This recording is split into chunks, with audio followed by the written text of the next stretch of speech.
Так, сульфид ангидрид кислород неоннан ибарат араласпа ванадий бес оксид катализатор қатынасында қысылды. Ақырғы араласпада қалған екі қилы газдың маляр массасы 50 грамм моль болса дейді. Демек, осы жерде бір нәрсені түсінуге болады. 12-ні қарай. SO2 плюс O2 реакцияға кірісіп SO3-ті пайда етеді. Нарың, бұл газ, бұл да газ. Үшеуі де газ да, былайынша айтқанда не. Сөйтіп біздерде осы үш араласпа бар еді неон. Неон да газ. Демек, қараң, SO2, O2, неон. Мына дәстеп үш газдар араласпасы болғанда, сөйтіп ең кейін сол екі қилы газ пайда болған. Яғни олар не? SO3 һәм неон. Бұл жерде не зат түсінуге болады? Мына SO2 менен O2 қалдықсыз реакцияға кірісіп кеткен дәстепті. Демек, сульфид ангидрид кислород неоннан ибарат араласпа ванадий бес оксид катализатор қатынасында қысылды. Ақырғы араласпада қалған екі қилы газдың маляр массасы 50 грамм моль болса дейді, дәстепкі газ араласпасын есептейміз. Демек, ең кейінде осы екі газ қалады ғой мұнда. Сол екеуінің эм орташасын беріп қойды өздерге. Демек, ол нешеге тең? Бұныкі 80, мынакі 20, эм орташа 50-ге тең болатын болса, астысын есептейміз. Бұныкі 30-ға тең болады, бұныкі да 30. Демек, үш жерде бірге бір қатынас екен мына. Молі. Бірге бір мольден да. Демек, бірге бір моль болатын болса, демек, мынадан бір моль болса, бұдан да бір моль болады. Демек, дәсілеп бұдан қанша болған? Бір моль болған бұда. Мына алдына 2 қоямыз, мына алдына 2 қоямыз, мына x тең 0,5 болады бұныкі. Бұны келсе x тең ше болады? 1 болады. Демек, SO2-ден 1 моль. Бұдан кейін кісесі O2-ден 0,5 моль болған дәсілеп. Кенесе неоннан есе қанша болған сөйтіп? 1 моль болған екен. Демек, неоннан 1 моль болса, осының эм орташасының мәнісі тең болған екен. Демек, 1 көбейтілген 64 плюс 0,5 көбейтілген 32 плюс 1 көбейтілген 20 бөлеміз соны 1 плюс 0,5 плюс 1. Демек, дәсілепкі эм орташаны табым дейді. Дәсілеп үшеуі осындай моль қатынаста болған екен. Моль қатынас хақында кетіп отырыпты. Демек, 64-ті қосамыз 16-ға, қосамыз 20-ға. Бөлеміз. Бөлеміз соны 2,5-ға. Тек 40 болады екен. Демек, 40 деген жауап біздерде қайсы вариантта тұрыпты? Б вариантта тұрған екен. 12-нің 2-сінің жауабы, демек, қайшы болады тұрған екен? Б болады тұрған екен. Кейінсіне өтеміз. 13-тің 4-не қараймыз. 13-тің 4-і, 13-тің 4-і. Біздерде метанға қайсы газ тең массада қосылғанда тығыздылық 4 бөлінген 3 мәрте артады деп қойыпты.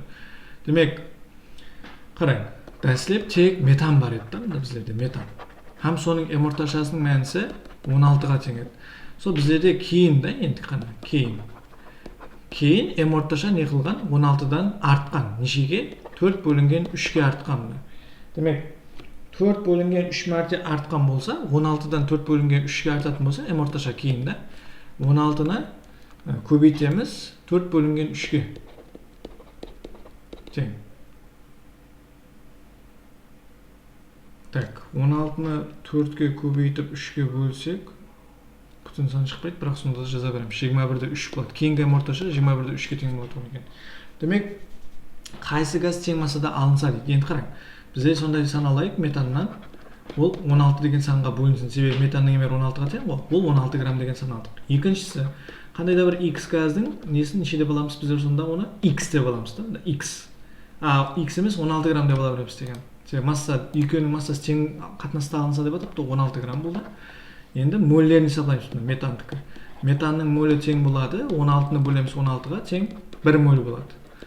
Ал енді x-тің молін есептейтін болсақ, 16-ны бөлеміз x-ға. Демек, моль сондай болады 12. Кейінгісі эм орташаның мәнісі тең болады. 21-де 3-ге мында. Сол тең болады. Біздерде эм орташа сондай санға тең болу керек дейді. 16 көбейтілген 1 плюс 16 бөлінген x көбейтілген 2, себебі mr x-ға тең де болдық қой. Маляр массасы x-ға тең да. X пе x кетеді. Кейінгісі 1 плюс 16 бөлінген x. Астына мольдер түседі ғой. Енді есептейміз. 21-де 3-ті 1-ге көбейтсек, 21-де 3 плюс 16-ны 21-де 3-ге көбейтеміз. Так, 340-та 8 бөлінген x тең. Қараң, 16 мына 16, 2 32 тең болады да, 32. мына 16 болсамыз 32 болады сол кезде. 32-ге қосамыз 21-де аламыз деген 32 алынған 21-де 3 так тең болады 10-да 7. 340-та 8-ді бөлеміз 10-да 7-ге. Демек 32 болады да. X-тің мәнісі 32 деген жоқ болады оған екен. 32 деген бұл қайсы газ болады біздерде? Так, кремний H4 болады да. 32 болады сол. Кремний H4-тің емері 32-ге тең екен. Сонымен 13-тің 4-нің жауабы А болады оған екен. Кейінгісі 14-тің біріне өтеміз енді. Өшіреміз хамесін.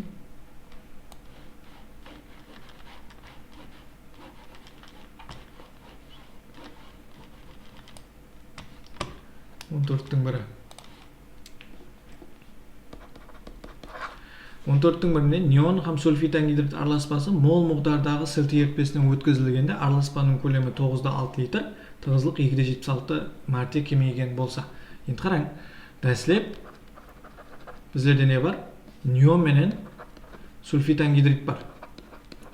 Енді SO2 не қылады? Сілтінің үстіне өткізілгеннен кейін натрий OH пенен реакция кірісіп, натрий 2 SO3 пайда етеді. Плюс су. Демек энергия ек қоямыз, сол реакция тең. Ал неон есе реакция кіріспейді. Неоннан неон шыға береді. Енді қараң, кейін тек газлерден тек не зат қалады болғаны? Неон қалады. Енді қараң. Не қылайды? Тығыздылық 2-де 76 мәрте кемейген болса дейді.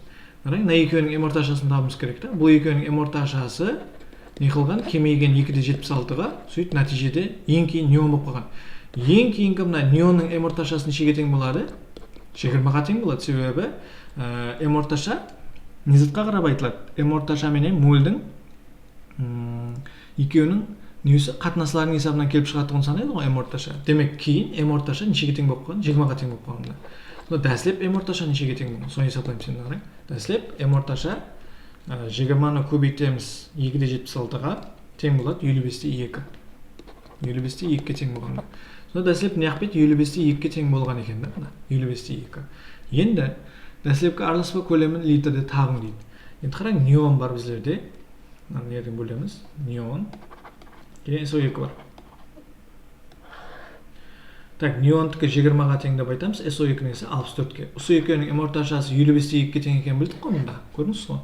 Демек 55-те 2-ге тең болса, асты үшін саплаймыз енді. 20-дан 55-те 2-ні аламыз, тең 35-те 2 болады. Так, 64-тен аламыз 55-те 2-ні. Тең 8/8. Біздерде сұрап атқан зат не? Так, сілті ерітпесінен өткізілгенде араласпаның көлемі 9-да 6 литр. Демек, ең кейін 9-да 6 литр неон болып қалғанда, ең кейін 9-да 6 литр болғанда. 9-да 6 литр. 9-да 6 литр неон болған. Демек, неонның молі 9-да 6 литр дейміз. Осы екеуінің енді дәсілепке араласпа көлемін табың дейді. Осы екеуін қосамыз. 35-те 2-ні қосамыз нешеге? 8-де 8-де. Тең 44. Сол 44-міздің көлемі керек бізге енді. X қоямыз. 44-ті 9-да 6-ға көбейтіп, 8-де 8-ге бөлсек, демек келіп шығады біздерде 48. Так, дәсілепке араласпа көлемін табың дейді. Кемейген деп қойған екен. Мына жерде 9-да 6 қараң. Бұл SO2-ге тиісті сан. Мен неон деп жібердім. Қараң, нердегі 9-да 6. Так, өшіреміз. Бұл жерде 9-да 6 неонға емес, затқа тиесілі болады ол. Яғни 9-да 6 литрға кемейген деп қойып қараң. 9-да 6 литрға кемейген болса, бұл 9-да 6 SO2-ге тиесілі болады. Себебі SO2 реакция кірісіп кетіп жатыр, ол соның есебінен кемейіп жатыр. 9-да 6 литр SO2-ге тиесілі дейміз, мына 9-да 6 литр. Сөйтіп 2-ге 44-ге тең еді ғой. Сол X қоямыз енді. Демек 44-ті көбейтеміз 9-да 6-ға, бөлеміз 35-те 2-ге. Так, 44 көбейтілген 9-да 6, бөлеміз соны 35-те 2-ге. Тең 12. Демек, X-тен 12 литр болады оған екен. Дәсілепке араласпаның көлемі 12 литр деген жоқ. Біздерде 14-тің бірінде А болады оған екен. Кейінгісін өтеміз.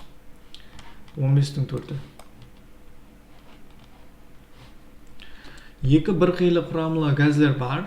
Har екеуіне бір компоненттің мөлшері 20% болып, олардың моляр массалары 21-де 6, 38-де 4 болса дейді. Демек, бірінші компонент деймін неққа? Екінші компонент деймін. Сол жерде дейді, моль үлесі 20% деп қойды. Демек, мысалға бұяқта X-тікі 20%-ке тең болса, фьюдің мәнісіне 20%-ке тең болса, y-тікі 80%-ке тең болады. Ал бұяқта наоборот болады. X-тікі 80% болса, y-тікі нешеге тең болады оған екен? 20%-ке тең болады оған екен. Неге? Себебі әрбір екі бір қилы құрамлы газдар араласпас бар. Har екі компонентте мол үлесі 20%-ке тең болса, себебі мұнағам жеге бұяғам 80-ге тең болып кететін болса, ол кезде m орташалар басқа сандар болады. Бірдей сан болады оған еді анығырақ. Азыр біздерде басқа сан болғаны үшін осылар компоненттер осындай халатта болған. Енді бірнеше m орташаның мәнісі тең болған 21/6 тең. Бұл жерде сапаймыз 20 көбейтілген x плюс 80 көбейтілген y бөлінген 20 плюс 80. Кейінгісі екінші m орташаның мәнісінде тең болады. Так, 38-де 4 тең болады 80 көбейтілген x плюс 20 көбейтілген y. Соны бөлеміз 80 плюс 20 қанды. Енді осы екеуін теңлемен істеуіміз керек.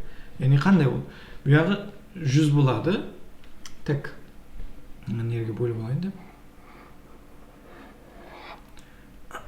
Так, 21-де 6-ны 100-ге көбейтетін болсақ, 21-де 6-ны 100-ге көбейтсек, так, 21-дің 600 2160 болады, тең болады 20x плюс 80y болады. Бірінші теңлемеңіз, екіншісін ақ бетті 3840 тең болады 80x плюс 20y қанды. Сөйтіп есаплаймыз енді ары. Демек 20x плюс 80y-тің мәнісі тең екен біздерде 2160-ға. Одан кейінгісі 80x плюс 20y-тің мәнісі тең екен 3840-ға. X пен y табымыз керек та, сонда жауап келіп шығады. Демек x пен y 15-дің 4-інде так.